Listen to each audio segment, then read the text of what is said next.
دي قصيدة لها إيقاع سياسي خطير.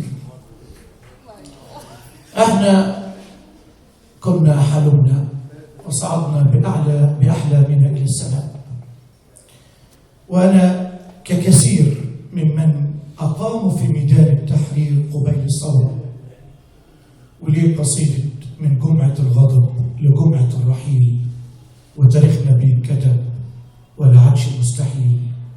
يا شعب يا أبو العجب يا أبو الكرم يا أصيل، كلك مروءة وأدب وشهامة جيل ورا جيل، أصلك راضي حضارة عاشق في حضن النيل، والدنيا لو ظلمت تزرع ضياء وأناديل، والشدة لو أزمت تطرح غنى ومواويل. من جمعة الغضب لجمعة الرحيل، وتاريخنا بينكتب ولا عادش مستحيل.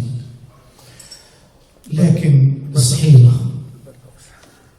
ولقينا البدلة واسعة،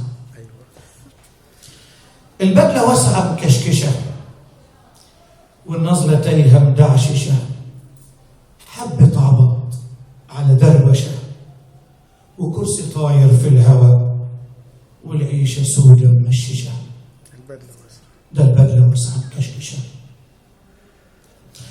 تصلي فجر أو عشاء حاجة جميلة وبقششة، وتقف وتخطف في الهواء، والخطبة طازة مقرمشة، وكلام كتير حلو وجميل، فتة وعشوة محبشة، تشبع ودنا بالكلام، ووطن بيشهد في العشاء، يشهد وعمره كان عزيز، خير من غيره وملطشة.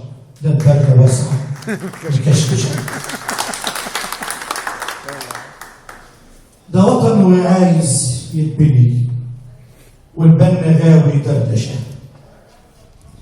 ده وطن وعايز يتبني والبن غاوي دردشة، عايز قلوب متجمعة وقلوب وعقول بتزرع في الأمل، وعلوم كتيرة ومدهشة، مش دقنا بيضة وخطبتين، والقلب اسود والحشة، ووطن بيغرق مرتين، وعقول غبية مطنشة. ده البدلة واسعة مكشكشة. البدلة واسعة مبهوقة، وتلف حبل المشنقة على رقبة الوطن الحزين، ميت ومشنوق مرتين. امتى النهار يطلع بقى؟ امتى النهار يطلع بقى؟ ده البدلة واسعة مكشكشة.